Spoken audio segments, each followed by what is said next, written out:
Bonjour à tous, c'est Roland pour Forexagon. Aujourd'hui, je vous propose une vidéo de cours sur l'utilisation du RSI.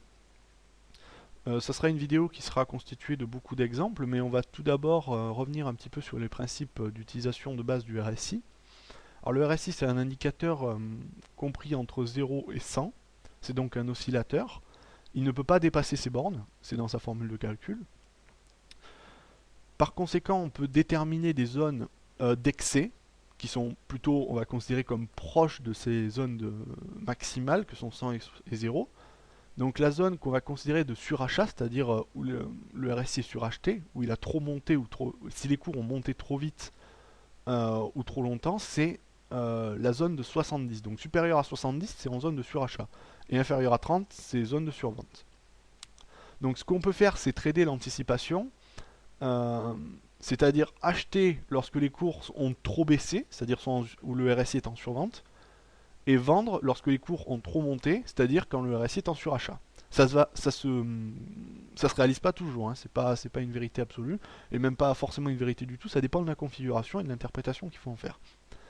Euh, Ensuite, les autres méthodes, donc l'autre méthode, ça permet de comprendre comment ça fonctionne en tendance. Donc on va définir la zone de 50, donc le milieu de 0 et 100, hein, le centre du RSI. Cette zone, quand on va être plutôt, le RSI va se situer au-dessus, on va plutôt être dans une tendance haussière, et quand il va être en dessous, on va plutôt considérer que les cours sont en tendance baissière. Donc c'est un petit peu un indicateur de suivi de tendance à ce sens. Ensuite, il y a l'utilisation des divergences, euh, c'est-à-dire lorsque les plus hauts, euh, je vais expliquer ça rapidement, il n'y en a pas pour très longtemps. Lorsque les plus hauts sur le RSI sont de plus en plus bas, mais que sur les cours, les plus hauts sont de plus en plus hauts, alors on a une divergence baissière, et inversement pour une divergence haussière. Mais on va voir ça dans un exemple très rapidement. Donc, tout d'abord, quand c'est qu'on utilise le RSI et où? Et de quelle manière? Le RSI, ça s'utilise principalement dans des zones plutôt de range, mais pas toujours. Il y a d'autres méthodes, mais pour trader, pour utiliser les zones de surachat et de survente, on va privilégier les zones de range. Pourquoi? Parce que dans une zone de tendance, comme vous voyez ici, les cours vont rapidement à chaque fois dans le surachat, hein. Vous voyez ici, on a plusieurs zones où les cours rentrent en surachat. Là, et ensuite, là, vous voyez, il y en a 3 qui suivent. Mais les cours continuent quand même à monter. Donc c'est pas un indicateur absolu, c'est pas parce on est en surachat que ça va descendre. Évidemment, souvent ça descend très rapidement pendant un petit peu, mais pas souvent, pas très longtemps généralement. Ça dure pas longtemps. En range, c'est différent. Quand on va toucher des zones de surachat ou de survente en range, comme vous voyez ici, donc là je vais prendre cette période, là vous voyez toute cette zone ici. Quand on va rentrer ici en surachat, là vous voyez il n'y a pas vraiment de tendance, on le voit clairement, hein, les cours évoluent à plat. On va rentrer en surachat ici, et bien les cours vont descendre rapidement. Ensuite, on va arriver sur une zone plutôt de survente ici. Les cours vont avoir tendance à ralentir, voire à augmenter et à accélérer après. Et après, une fois qu'on est rentré en tendance, évidemment, ça ne se vérifie plus. Les cours continuent quand même à s'appuyer. Donc ça se trade sur des marchés qui n'ont pas beaucoup de tendance, les zones de plus haut et de surachat et de survente. Ça peut s'utiliser aussi en tendance, alors c'est ce qu'on va voir, mais que dans un sens. Alors par exemple là, on a notre RSI, on a une tendance plutôt accélérée à la hausse. Notre RSI est réglé à 14 périodes, et effectivement, il ne peut pas revenir en zone de survente à ces niveaux-là. Donc ce qu'on va faire, c'est qu'on va un petit peu réduire la période, on va passer à 9 pour voir si on arrive à toucher. Non, en fait, on n'y arrivera pas ici, même avec un RSI 5. Alors je vais chercher un autre exemple un petit peu plus loin. C'est-à-dire qu'ici, il n'y a pas des tonnes de tendance. Là, on va voir peut-être plus clairement le signal. Voilà, là, on a une phase de tendance haussière claire.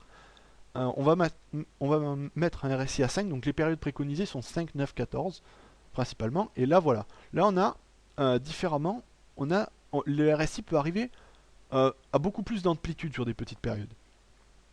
Et là vous voyez que l'intérêt, puisqu'on est en tendance haussière, on va trader que les rebonds à l'achat. Et on va chercher lorsque le RSI est en survente. Et là il est en survente ici. Et vous voyez que rapidement les cours ont accéléré puisqu'on est en tendance haussière. Ici, ça s'est vérifié aussi, hein, vous voyez.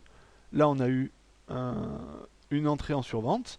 on achète, les cours accélèrent à la hausse. Donc ça s'utilise dans cette tendance, mais que dans ce sens-là. Dans l'autre sens, trader les zones de surachat, c'est absolument inepte, comme vous pouvez le voir ici. Ensuite, donc, ce qu'on va pouvoir voir rapidement, c'est les divergences. Alors, on va remettre un RSI 14. La divergence baissière, c'est lorsque les cours... alors, je vais en chercher une. Je sais que j'en avais vu une il n'y a pas longtemps. Voilà. Là, on en a une qui est à peu près... Oui, ici, on en a une pas trop mal. Les cours vont avoir tendance à marquer des plus hauts de plus en plus haut. C'est-à-dire comme ceci. Hein. Là, bon, ça se vérifie pas trop parce que le plus haut n'est pas vraiment beaucoup plus haut que le précédent, mais un petit peu. Enfin, on voit l'idée, ça se généralise comme ça. Et le RSI a fait des plus hauts de plus en plus bas, comme vous voyez ici. Bien là, on va avoir un signal plutôt baissier. Et là, comme vous voyez, ça baisse à la suite. Donc ça, c'est une bonne indication. Ça se trade pas tout seul comme ça, mais c'est pas un signal en soi parce que ça peut continuer, ça peut un petit peu perdurer un petit peu, mais ça donne une bonne indication sur la fatigue du mouvement. Au contraire, la divergence haussière, là, on en a une très belle ici. Vous voyez, là, en fin de tendance, comme ceci.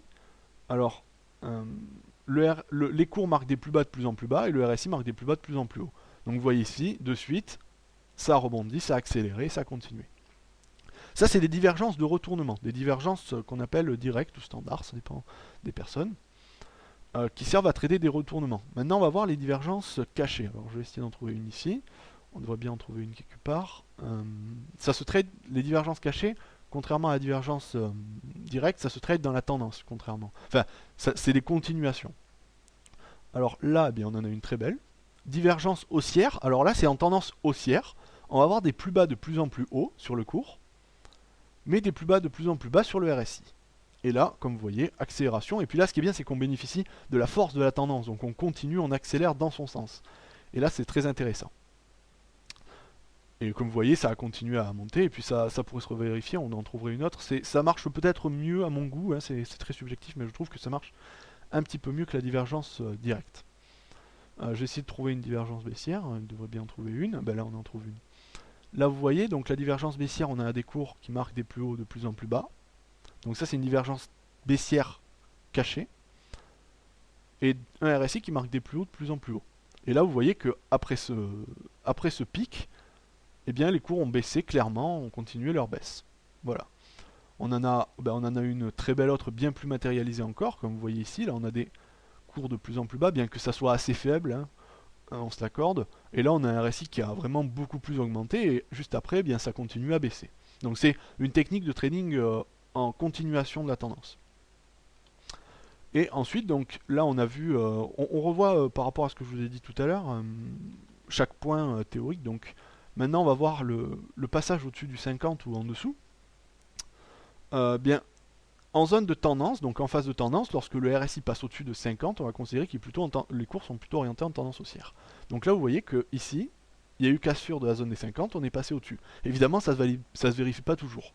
Mais pour une entrée en tendance, c'est assez bien quand même. C'est un bon indicateur. Après vous voyez des fois ça peut toucher et y rester un petit peu. C'est quelque chose, ça c'est comme pour les moyennes mobiles, la cassure d'une zone comme ça, on attend vraiment que c'est un petit peu démarré avant de se lancer. Là vous voyez ici, on a eu une cassure à la baisse, et après on a eu une continuation. Là, on pouvait considérer qu'on était plutôt rentré en tendance baissière, et effectivement, les cours ont continué à baisser. Voilà. Donc, après, c'est à chacun de voir, à regarder les graphiques et à étudier tout cela. Là, je vous ai exposé les principes de base d'utilisation du RSI. Après, il faut pratiquer. Voilà, j'espère que, encore une fois, cette vidéo vous a plu, et je vous dis à bientôt.